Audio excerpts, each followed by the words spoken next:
बच्चों आज अपन बायो का आगे का टॉपिक पढ़ेंगे। मैं आप लोगों को बताई थी कि पौधे के बारे में बीज, पुष्प, तना, पत्ती हर सारा बताई थी। आज अपन पढ़ेंगे पुष्प सूत्र, यानी कोई भी फूल जो आप देखे होंगे कि जिस प्रकार रसायन शास्त्र में किसी भी पदार्थ को संक्षिप्त का मतलब होता है छोटे भाग में बताने के लिए सूत्र। आप देखे होंगे जैसे अपन प्रकाश में पढ़ते हैं ना, तो 6 CO2 + 6 H2O मिलता है, तो क्या बनता है C6H12O6 + 6H2O प्लस क्या होती है ऊर्जा मुक्त होती है, ऊर्जा ऑक्सीजन 6O2। ये आप देखिए कि ऑक्सीजन निकल रहा है। तो इस तरह से अगर अपन बायो में देखें तो फूलों की संरचना को व्यक्त करने के लिए शॉर्ट फॉर्म में पुष्प सूत्र का उपयोग करते हैं, वर्णन करते हैं। तो पुष्प सूत्र जो होता है आपको अब इसको समझना पड़ेगा। सबसे पहले आपको बताऊंगी मैं सहपत्र या अनुबाह्य दल। सबसे पहले तो आप इस चीज को ध्यान से एक कॉलम बनाएंगे अपन, यहाँ पे सहपत्र यानी फूल में अपन क्या क्या पढ़ते हैं उसके बारे में। सहपत्र एवं अनुबाह्य दल, इसको अपन क्या बोलते हैं, अनुबाह्य दल, है ना।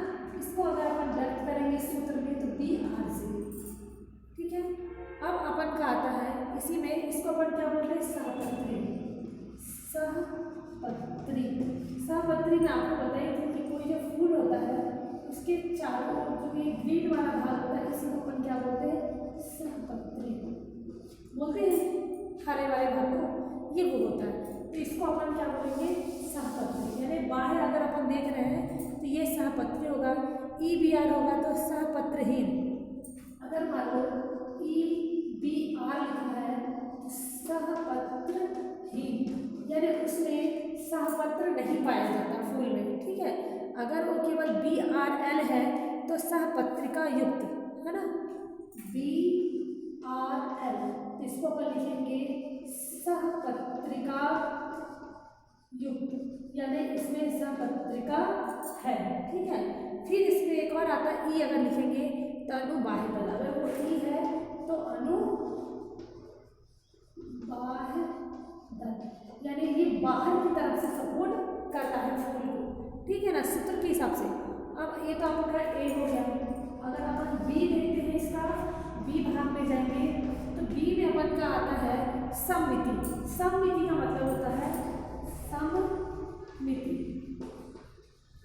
सममिति का मतलब होता है जब अपन किसी को बराबर भागों में बांट पाते हैं। आपको पढ़ाई थी मैंने, कुछ जीव होते हैं, जीव जंतु को अगर लेंगे तो किसी कोई जीव को अगर आप काटो 2 हिस्सों में तो बराबर, जैसे मान लो एक आपके पास फूल है तो आप उस फूल को अगर इस तरह से बराबर भागों में बांट रहे हैं तो ये क्या आसानी से बढ़ जा रहा है, आप कहीं से भी काटोगे तो बराबर बढ़ जाएगा। कभी कभी क्या होता है, कोई फूल का अगर ये है तो इसका आधा भाग यानी 50% क्या होता है इधर जाता है, 50% इधर जाता है। तो कुछ फूल जो होते हैं वो पूरे कहीं से भी काटने पर वो बराबर हिस्सों में बढ़ जाते हैं, लेकिन कुछ फूल होते हैं जो कि बराबर हिस्सों में नहीं बढ़ पाते।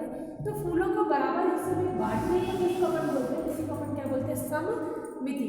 तो सममिति में अगर वो मान लो इस तरह से है, ये इस तरह की संरचना है, तो आपको पता है कि ये जो है एकदम बराबर भागों में बट रहा है फूल, तो इसको अपन बोलेंगे त्रिज्या सममित। त्रिज्या सममित मतलब ये फूल जो है बराबर भागों में बट रहा है। अगर मान लो ये इस तरह से है, ये इस तरह से या ऐसा बना है, तो इसका मतलब है कि जो पुष्प है वो 2 ही बराबर भागों में एक व्यास सममिति, इसको क्या बोलते हैं, एक व्यास सममिति। मतलब आप फूल को एक बार में 2 ही बराबर भागों में बांट सकते हैं, यानी 50% इधर 50% इधर, परसेंट दिखा रहा है, इसका मतलब एक व्यास सममिति। इसके बाद C जो आता है आपका लिंग, C में कि फूल कैसा है। आपको पता है कि फूल में भी क्या होते हैं, मेल फीमेल, आपको कभी कभी क्या होते हैं, दोनों होते हैं। तो अगर अपन देखें तो पुंकेसर की स्थिति के आधार पर पुष्प सूत्र में अगर व्यक्त करें तो लिंग अगर आप देखेंगे तो लिंग में अगर इस तरह का सिंबल बना है, ठीक है, तो सिंबल अगर इस तरह का है तो इसको पुंकेसरी बोलेंगे। क्या बोलेंगे, पुंकेसरी। व्यक्त करते हैं? नर के लिए। ठीक है।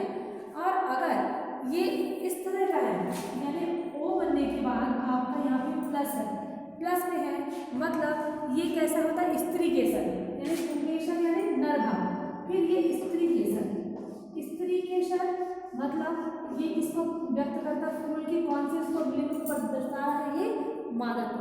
और अगर आपका इसमें तीनों सिंबल आपको दिख रहा है, दोनों एक साथ दिख रहे हैं, मतलब इसमें ये वाला भी है और ये है, तो सिंपल सी बात है, जो पुष्प है वो क्या होगा? द्विलिंगी। कैसा होगा? द्विलिंगी।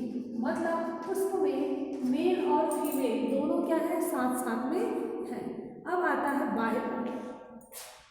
बाह्य दल मैं आपको बताई थी, बाह्य दल, बाह्य दल जिसको अपन क्या बोलते हैं? कैलिक्स।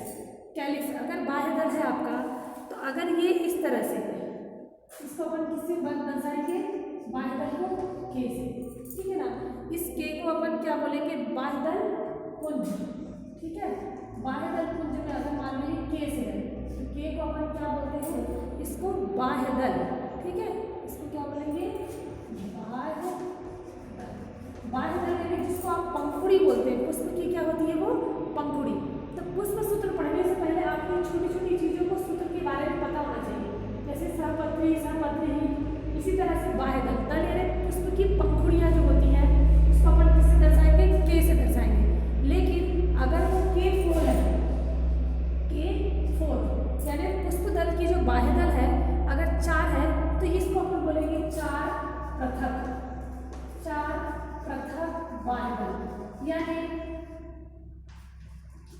जो बाह्य दल है वो चारों क्या है? अलग अलग है। अगर आप देखेंगे कि K4 और ये ब्रैकेट में है, अगर ये ब्रैकेट में है तो इसमें 4 क्या होंगे? संयुक्त बाह्य दल।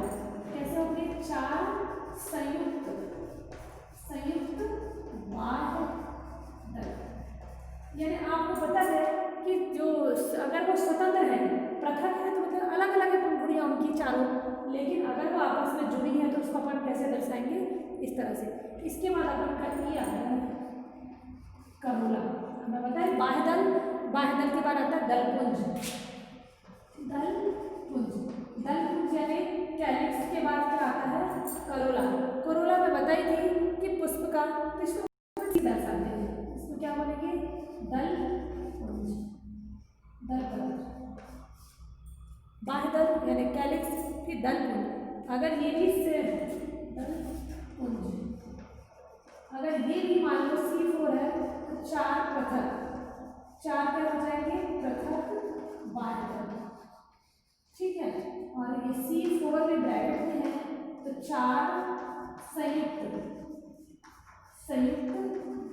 दल। ठीक है। 4 पृथक दलपुंज, और ये क्या हो जाएंगे? 4 जुड़े हुए दलपुंज। तो पुष्प सूत्र के लिए ये सारी चीजें आपको पता होना चाहिए। अगर अब आगे अपन देखते हैं, इसमें और भी चीजें आती हैं, पुमंग और जायंत। तो इसको मैं थोड़ा सा यहाँ बैठा हूँ, यहाँ देख लीजिए। तो इसके बाद अपन का आता है परिदल पुंज। परिदल पुंज मतलब परिदल पुंज। परिदल पुंज को अगर आप देखोगे तो उसका गुच्छा है ना, तो इसको अपन किसे दर्शाते हैं? पी से। पी में बताई थी परिदल पुंज, पुमंग जिसको है ना बाह्य दल का, ये होगा। इसको अपन क्या बोलेंगे? परिदल पुंज, यानी उसका पूरा गुच्छा। अगर ये P4 है तो ये क्या होंगे? 4 स्वतंत्र परिदल, यानी जो चारों हैं वो कैसे हैं? स्वतंत्र हैं। अगर ये P4 है, आपको सूत्र में दिख रहा है कि P4 है, तो ये क्या हो जाएंगे? 4 संयुक्त परिदल पुंज। ठीक है। 4 संयुक्त है मतलब जुड़े हुए थे। अब आता है आपका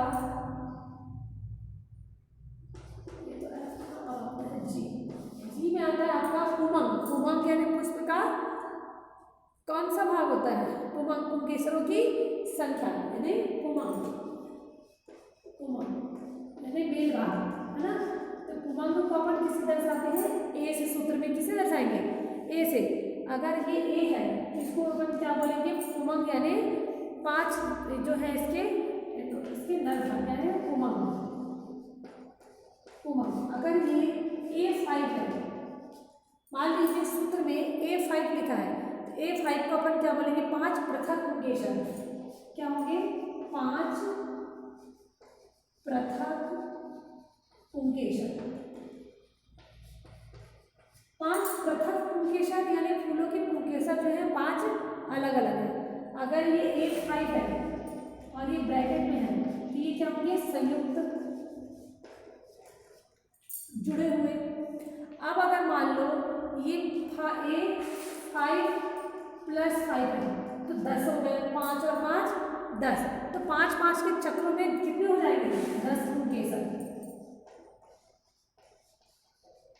5 के चक्र में क्या हो गए, 10। तो अब इसको अगर अपन सूत्र के हिसाब से देखें इस पूरे को, तो इसको कैसे पुष्प में व्यवस्थित करेंगे, इसकी संरचना आप देखो।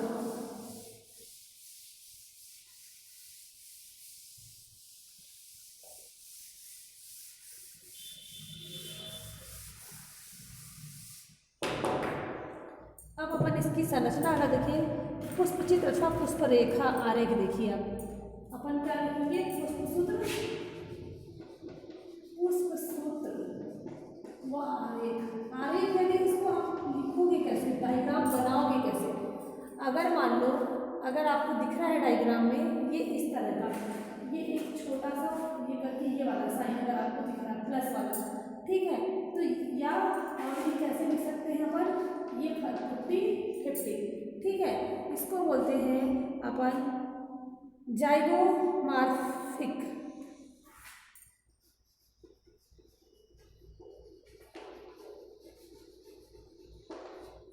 जाइगोमॉर्फिक। फिर अपन आता है, अगर मान लीजिए ये इस तरह से, इसको अपन प्लस में लिख रहे हैं, अगर ये प्लस में है तो इसको अपन बोलेंगे एक्टिनोमॉर्फिक।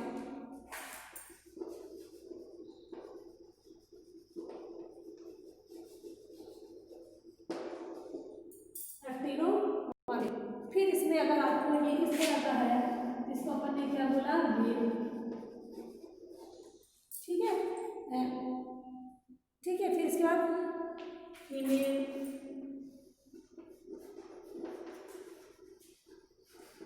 ये साइन किसको दर्शा रहा है, फीमेल को। फिर ये बाइसेक्सुअल, बाइसेक्सुअल के लिए आपको कैसा मिलेगा, मेल एंड फीमेल दोनों साथ में, तो ये बाइसेक्सुअल, ओके। फिर इसके बाद अगर अपन सूत्र में अगर देख रहे हैं तो BRAC, अगर अपन डायग्राम में अगर आपको दिख रहा है कि प्लस में क्या है, अगर ये मान लो त्रिज्या सममिति है तो प्लस में आएगा, अगर ये व्यास सममिति है तो ये किस तरह से आएगा, ये इस तरह से आएगा। तो व्यास सममिति और त्रिज्या सममिति, इसको मदर एक्स बोलते हैं।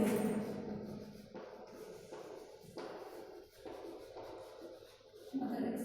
फिर उसके बाद अपन का आता है पुष्प का जो ये मेन भाग होता है, कैलिक्स और करोला वाला पार्ट। अगर ये इस तरह से डायग्राम आपको दिख रहा है पुष्प के सूत्र में, पुष्प की संरचना में अगर ये डायग्राम आपको दिख रहा है तो ये कहलाता है ब्रैंक।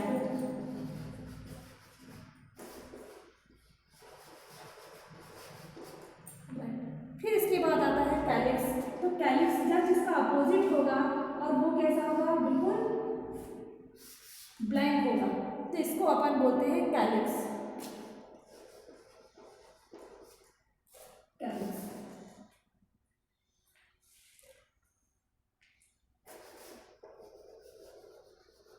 कैलिक्स के बाद नेक्स्ट अगर डायग्राम देखोगे कोरोला, तो कोरोला जस्ट फिल किया हुआ आपको इस तरह से दिखेगा, इसको अपन बोलेंगे करोला।